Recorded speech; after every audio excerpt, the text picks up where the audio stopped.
সুমাইয়া বলল, যখন তুমি রেগে তুই তাই করে কথা বলছিলে আমার না খুব ভয় করছিল জান। আমি বললাম, কি করব বলো, এভাবে কারো পরীক্ষা নেয় বলো তো? যদি আজকে আমার জায়গায় অন্য কেউ থাকতো তাহলে কি তোমাকে মাফ করতো বলো তো? সুমাইয়া বলল, সব ভুল আমার, আমি কেন যে তোমাকে ওইভাবে পরীক্ষা নিতে গেলাম, আর এমন করব না কখনো। আমি বললাম, একটা কথা মনে রাখবা, কি জানো, মানুষের জীবনের দাম কিন্তু তুমি কোনো দিন দিতে পারবা না। সুমাইয়া বলল, তুমি আমাকে শাস্তি দাও। আমি বললাম, এদিকে তাকাও। সুমাইয়া বলল, হ্যাঁ বলো। আমি বললাম, মানুষ ভুল কিন্তু একবারই করে, মনে রেখো, আর যাতে এমন না হয়। সুমাইয়া বলল, আর এমন হবে না, আমি তো তোমাকে ভালোবাসি। আমি বললাম, আমি জানি তো আমার বাবুটা আমাকে কত ভালোবাসে। সুমাইয়া বলল, জানো রেদওয়ান, তুমি আমার জীবনে আসার পর আমার জীবনে কোনো কষ্টই নাই, সবকিছু তুমি সামলে রাখছো। আমি বললাম, আমার এত সুন্দর বউয়ের কোনো ক্ষতি হোক সেটা আমি চাই না। সুমাইয়া বলল, তাহলে ওই সময় আমাকে এরকম বকা দিলা কেন? আমি বললাম, ওই সময় তো আমার খুব রাগ উঠছিল, তুমি যদি আর একটু দেরি করে আসতা তাহলে আজকে আর আমাকে পেতা না, অন্য কোথাও চলে যেতাম। সুমাইয়া বলল, তুমি চলে গেলে আমি কিভাবে থাকবো একা বলো তো? আমি কি থাকতে পারতাম? আমি বললাম, এই দেখো বাবু, এই যে কানে ধরলাম, আমি আর কখনো তোমাকে ছেড়ে যাব না। সুমাইয়া বলল, সত্যি তো? আমি বললাম, হ্যাঁ। সুমাইয়া বলল, আচ্ছা তাহলে আমি যাই, আমার একটু কাজ আছে। আমি বললাম, হ্যাঁ যাও। সুমাইয়া বলল, তুমিও আসো, আমাকে একটু সাহায্য করো। আমি বললাম, আজকে আমি খুব পরিশ্রম করেছি, একটু ঘুমাতে হবে, হাত পাগুলো একদম ব্যথা হয়ে গেছে। সুমাইয়া বলল, তাহলে তুমি শুয়ে পড়ো, আমি তোমার হাত পাগুলো টিপে দিচ্ছি। আমি বললাম, আরে না থাক, তুমি গিয়ে তোমার কাজ করো। সুমাইয়া বলল, যা বলছি তাই করো। আমি গিয়ে বিছনায় শুয়ে পড়লাম, আর সুমাইয়া আমার পাগুলো টিপে দিচ্ছে, খুব ভালো লাগছে। কখন যে ঘুমিয়ে গেছি বলতেই পারি না। সকালে ঘুম থেকে উঠে ফ্রেশ হয়ে বিছানায় বসে আছি, হঠাৎ দেখি ফোনটা বাজছে। রিসিভ করে আমি বললাম, হ্যাঁ ফাহিম বল। ফাহিম বলল, কই তুই? আমি বললাম, আরে আমি তো মাত্র ঘুম থেকে উঠলাম। ফাহিম বলল, আরে আমি তো এসে গেছি, রাতে রওনা দিছি, তুই তাড়াতাড়ি আয়, আমি দাঁড়িয়ে আছি। আমি বললাম, আমাকে আগে বলবি না? তুই দাঁড়া, আমি আসছি। ফাহিম বলল, তাড়াতাড়ি আয়। আমি বললাম, ওকে। ফোনটা রেখে বাইরে যাব, তখন আম্মু বলল, কই যাস, নাস্তা করে যা। আমি বললাম, আম্মু আমার এক বন্ধু আসছে, ওকে নিয়ে আসি। নিচে গিয়ে ড্রাইভারকে বললাম, চলেন। গিয়ে দেখি ফাহিম একা একা দাঁড়িয়ে আছে। আমি বললাম, ফাহিম চলে আয়। ফাহিম বলল, তোর এখন আসার সময় হলো? আমি সে কখন থেকে দাঁড়িয়ে আছি। আমি বললাম, রাস্তাঘাটে অনেক জ্যাম থাকে জানিস না। ফাহিম গাড়িতে ওঠে। ফাহিম বলল, আচ্ছা বন্ধু, এই মাইক্রোটা কি তোর নাকি? আমি বললাম, আরে না, এটা তোর ভাবির। ফাহিম বলল, এত বড় লোকের মেয়ে তুই পটালি কি করে রে? আমি বললাম, সাহস লাগে বন্ধু, সাহস। ফাহিম বলল, তোর যে কি সাহস তা তো আমি জানি। আমি বললাম, শালা তোর সাহস আছে, একটা মেয়েকে প্রপোজ করতে পারলি না, আবার সাহসের তুলনা দিস। ফাহিম বলল, তুই জানোস বাড়িতে আমাকে কয়টা মেয়ে প্রপোজ করছে? আমি বললাম, কয়টা? ফাহিম বলে, 3টা। আমি হাসলাম।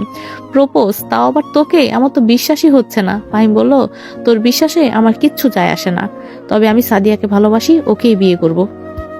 আমি বললাম, এখনো ভালোবাসি কথাটাই বলতে পারিসনি, আবার বিয়ে করবি? ফাহিম বলল, কিন্তু আমি যে ওকে পছন্দ করি। আমি বললাম, চিন্তা করিস না, সবকিছু ঠিক হয়ে যাবে। ফাহিম বলল, সত্যি পারবি তো? আমি বললাম, হ্যাঁ। আচ্ছা এখন বলতো তোর খবর কি? ফাহিম বলল, আমার আবার খবর, জীবনটাই তো শেষ। আমি বললাম, মানে কি বলিস? ফাহিম বলে, এই দেখ হাতটা দেখিয়ে। আমি বললাম, এটা কি করলি, হাত কেটে সাদিয়ার নাম লেখা লাগে?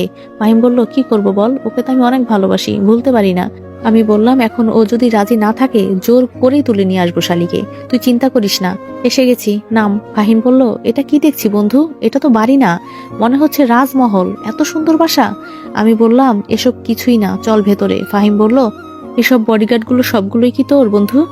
আমি বললাম, যা দেখলি আর যা শুনলি সব কিছুই তোর ভাবির, এখানে আমার কিচ্ছু না। ফাহিম বলল, ধুর শালা, আমি আরো মনে করেছি এগুলি সব কিছুই তোর।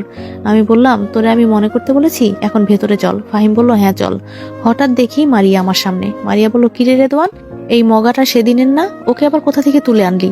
আমি বললাম, এই তুই এখান থেকে যাবি নাকি তোকে ধরে আছাড় দিব? ফাহিম বলল, কিরে রেদওয়ান, উনি তো মন্ত্রীর সেক্রেটারি না? আমি বললাম, হ্যাঁ। তুই চিনলি কি করে? ফাহিম বলল, আমাকে তোর কথা জিজ্ঞাসা করেছিল প্রথম দিনেই, আর তুই মন্ত্রীর বাড়িতে কি করিস? আমি বললাম, এই মন্ত্রী তোর ভাবি। ফাহিম বলল, কি? আমি বললাম, হ্যাঁ। এই অজ্ঞান হইস না, আগে রুমে চল, পরে সবকিছু বুঝিয়ে বলছি। ফাহিম বলল, হ্যাঁ তাই চল, কিন্তু ও আমাকে মগা বললো কেন? আমি বললাম, কি জানি, পারলে তুই জিজ্ঞেস করে দেখিস। ফাহিম বলল, আমার ভয় করে বাবা। আমি বললাম, তাহলে চুপ কর। কলিং বেল বাজতেই ইসি এসে দরজা খুলে দিল। ইসি বলল, কেমন আছেন ভাইয়া? ফাহিম বলল, আমি তো আলহামদুলিল্লাহ ভালো আছি, তুমি কেমন আছো আপু?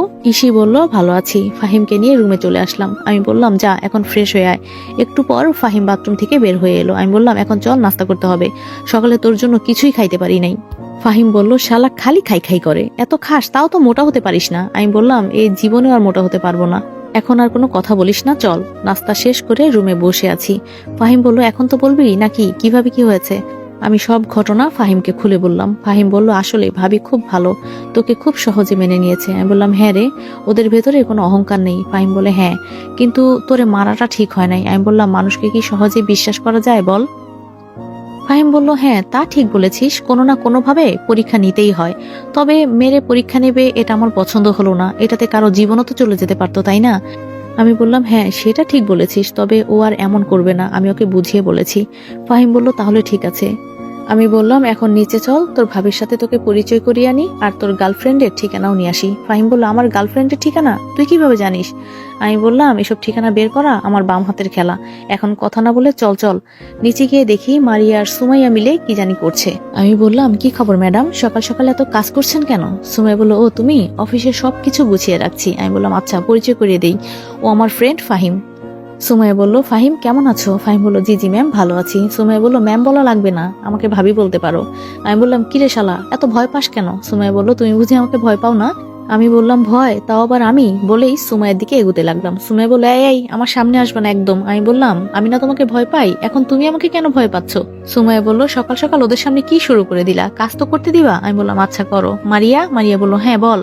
আমি বললাম, যে মেয়েটার পিক দিয়েছিলাম ওর ঠিকানা কি খুঁজে পেলি? মারিয়া বলল, হ্যাঁ পেয়েছি তো, মেয়েটার বাবা পুলিশ আর ওর ভাই সেনাবাহিনীর অফিসার, বর্তমানে ওরা ছুটিতে বাড়িতেই আসছে। আমি বললাম, কি? মারিয়া বলল, জি, আর এই ঠিকানায় গেলে ওদের বাসা। আমি বললাম, সুমাইয়া আজকে কি তুমি অফিসে যাবা? সুমাইয়া বলল, হ্যাঁ, কয়েকদিন পরে তো বিয়ের কাজ শুরু হয়ে যাবে, পরে তো আর অফিসে যেতে পারবো না, তাই একটু বেশি বেশি করে কাজ করতে হবে। আমি বললাম, আচ্ছা যাও, আমি একটু ফাহিমকে নিয়ে ঘুরে আসি। সুমাইয়া বলল, দেখো সাবধান, কোনো ঝামেলায় পড়ো না যেন। আমি বললাম, আমি আবার ঝামেলায় পড়বো? তোমার চিন্তা করতে হবে না। সুমাইয়া বলল, আচ্ছা সাবধানে যাও। আমি বললাম, হ্যাঁ ফাহিম চল। ফাহিমকে নিয়ে বের হয়ে গেলাম। ফাহিম বলল, এখন কোথায় যাবি? আমি বললাম, তোর গার্লফ্রেন্ডের বাসায়। ফাহিম বলল, ভাই আমি নাই, এখানে ওর বাবা পুলিশ আর ভাইও। আমি বললাম, ধুর শালা, এত চিন্তা করিস কেন রে, আমি আছি না, আমি থাকতে তোর কিছুই হবে না। ফাহিম বলল, আমাকে মারতে চাস? আমি বললাম, প্রেমের জন্য মানুষ শহীদ হয়, আর আমি তো দেখতেই পাচ্ছি তোর ভেতরে কোনো প্রেম বলতে এক ছিটা ফোঁটাও নাই। ফাহিম বলল, কি এত বড় কথা বললি, তাহলে চল দেখি আজকে কে কি করে আমাকে। আমি বললাম, আমার ভয় হচ্ছে, তোর কাছে ওরা বিয়ে দেবে তো? ফাহিম বলল, আমি কিচ্ছু জানি না এইসব, কিভাবে কি করবি সব তোর ওপর। আমি বললাম, শালা, গার্লফ্রেন্ড তোর আর আমি সবকিছু করব, তাহলে তুই কেন, আমি বিয়ে করি। ফাহিম বলল, চুপ করবি, তোর বক বক শুনতে আর ভালো লাগছে না, পারলে তুই কিছু কর আমার জন্য। আমি বললাম, ঠিকানা খুঁজে বের করেছি আমি, আবার বলিস তোর জন্য কিছু করতে। ফাহিম বলল, দেখছি তো তুই কেমন করিস আমার জন্য। আমি বললাম, আরে এই বাসাটা না? ফাহিম বলল, হ্যাঁ এই ঠিকানাই তো বলেছে। আমি বললাম, এখন কি করা যায়? ফাহিম বলল, কি আর করবো, তোরে বন্ধু বানিয়ে বিয়ের প্রস্তাব নিয়ে যাব। আমি বললাম, বাবা আমি নাই, এসবের মাঝে তুই যা। ফাহিম বলল, ওই তো আমার গার্লফ্রেন্ড ছাদে আসছে, দেখ দেখ। আমি বললাম, হ্যাঁ তাই তো, ডাক দে তো। ফাহিম বলল, ধরা পড়লে জামিন নাই। আমি বললাম, আমাদের উচিত ছিল রাতে এখানে এসে তোর গার্লফ্রেন্ডের সাথে দেখা করা। ফাহিম বলল, হ্যাঁ ঠিক বললি। আমি বললাম, কিন্তু এই মেয়েকে কি তোর সাথে বিয়ে দেবে? কেন দেবে না ভাই, আমি আছি তো। ও মা, কোথা থেকে একটা ছেলে এসে এই কথাটা বললো, বয়সে আমাদের থেকে অনেক বড় হবে। ফাহিম বলল, ভাই ভাই সত্যি ওই মেয়েকে আমার সাথে বিয়ে দেবে? ওই মেয়েকে আমি অনেক ভালোবাসি। আমি বললাম, এই চুপ, কাকে কি বলছিস, চিনি না জানি না এই লোককে। ফাহিম বলল, তো কি হয়েছে, উনি আমাদের সাহায্য করতেও তো পারে। হ্যাঁ অবশ্যই আমি তোমাদের সাহায্য করব, ভেতরে চলো, আমি তোমাদের বিয়ের কথা নিয়ে আলাপ করব, তাছাড়া ওনারা খুব ভালো। আমি বললাম, ফাহিম খটকা আছে, ভেতরে যাস না। ফাহিম বলল, তুই থাক, আমি আমার ভালোবাসা পেতে যাচ্ছি। এই চল বলছি তো, আমি আছি।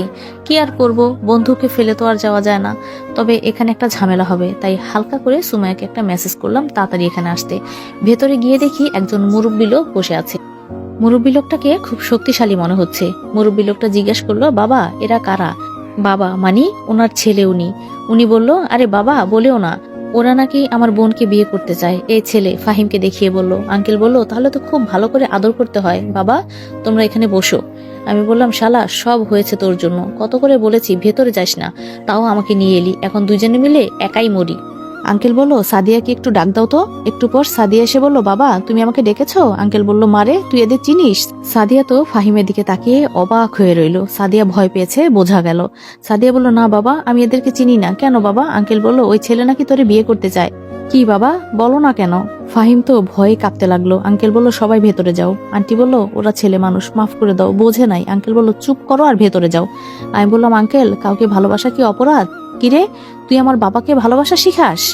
আমি বললাম, হয়তো ও আপনার বোনকে ভালোবাসার কথা বলেছে, তার জন্য আপনি আমাদেরকে এখানে এনে মারবেন? লোকটা বলল, কি আমাদের মুখে মুখে কথা, তুই জানিস আমি কে? আমি বললাম, পাওয়ার দেখান আমার সাথে। আঙ্কেল বলল, এই তুমি তো খুব বাড়াবাড়ি করছো। আমি বললাম, আপনার মেয়েকে ও ভালোবাসে, যদি আপনারা রাজি না থাকেন তাহলে বলেন, আমরা চলে যাই, অযথা ঝামেলা বাড়াতে চাই না। আঙ্কেল বলল, আমাদের মুখে মুখে কথা বলে যেই লাঠিটা নিয়ে আমাকে আঘাত করবে আর আমি লাঠিটা ধরে ফেললাম। আমি বললাম, ইচ্ছে করলে আপনার চাকরিটা আমি খেয়ে ফেলতে পারি, কিন্তু আমি তা করব না। কিন্তু আপনার ব্যবহারে আমি খুশি হলাম না। সুমাইয়া বলল, এখানে কি চলছে? আঙ্কেল বলল, ম্যাডাম আপনি আমাদের বলতেন আমরাই চলে যেতাম। সুমাইয়া বলল, আপনাদের ব্যবহারের জন্য এখানে আসতে হলো। আর আপনার এত বড় সাহস কি করে হয় ওর গায়ে লাঠি দিয়ে আঘাত করার? আঙ্কেল বলল, ম্যাডাম ওরা এখানে কেন এসছে জানেন? আমার মেয়েকে নাকি ওই ছেলে ভালোবাসে। সুমাইয়া বলল, তাই বলে ওকে মারবেন নাকি আপনি? আঙ্কেল বলল, ম্যাম ওদের কাজই এটা, মেয়েদের ডিস্টার্ব করা, এজন্য ওদের উচিত শিক্ষা দেওয়া দরকার। সুমাইয়া বলল, আপনি কাকে কি বলছেন জানেন? উনি আমার হবু হাজবেন্ড। আঙ্কেল বলল, কি? সরি সরি ম্যাডাম, ভাই আমাকে মাফ করে দেন, আমি জানতাম না আপনি ম্যামের স্বামী। আগে বলবেন না? আমি মনে মনে বললাম, আগে বললে তো এসব বিশ্বাস করতি না। সুমাইয়া বলল, আমি সবকিছু বুঝিয়ে বলছি। ফাহিম আপনার মেয়েকে ভালোবাসে, কিছুদিন আগে ও গ্রামে চলে যায়, তাই আর ভালোবাসার কথা বলতে পারে নাই। আমি চাই ওদের আপনি বিয়ে দেন আর আপনার মেয়েকে ডাক দেন। আঙ্কেল বলল, সাদিয়া মা এদিকে আয়। সাদিয়া বলল, হ্যাঁ বাবা। আঙ্কেল বলল, সত্যি করে বলতো তুই এই ছেলেটাকে কি ভালোবাসিস? সাদিয়া বলল, ইয়ে মানে বাবা। সুমাইয়া বলল, সত্যি করে বলো, তোমাকে কেউ জোর করবে না, আর এখানে তোমাকে কেউ কিচ্ছু করতে পারবে না, আমি আছি। সাদিয়া বলল, হ্যাঁ বাবা, আমি ওকে অনেক আগে থেকেই পছন্দ করি। আঙ্কেল বলল, তাই তো বলি, এই ছেলে যেদিন থেকে চলে গেছে আমার মেয়েও কেমন জানি চুপচাপ হয়ে গেছে। আমি কি তোরে কম ভালোবাসি? আমাকে বলবি না? তাহলেই তো হতো। সুমাইয়া বলল, আর কিছু শুনতে চাই না, আপনি ওর মার সাথে কথা বলুন। আঙ্কেল বলল, জি ম্যাম। তোমার আম্মুর নাম্বারটা বলো। ফাহিম ওনাকে নাম্বারটা দিয়ে দিল। সুমাইয়া বলল, আচ্ছা তাহলে আজকে আমরা আসি। আঙ্কেল বলল, ম্যাম আজকে থাকেন না, কিছু খেয়ে যান। সুমাইয়া বলল, না এখন অফিসে যেতে পারি নাই। আপনারা সবাই ভালো থাকবেন। এই তোমরা সবাই চলো। সুমাইয়ের সাথে গাড়িতে বসার পর সুমাইয়া বলল,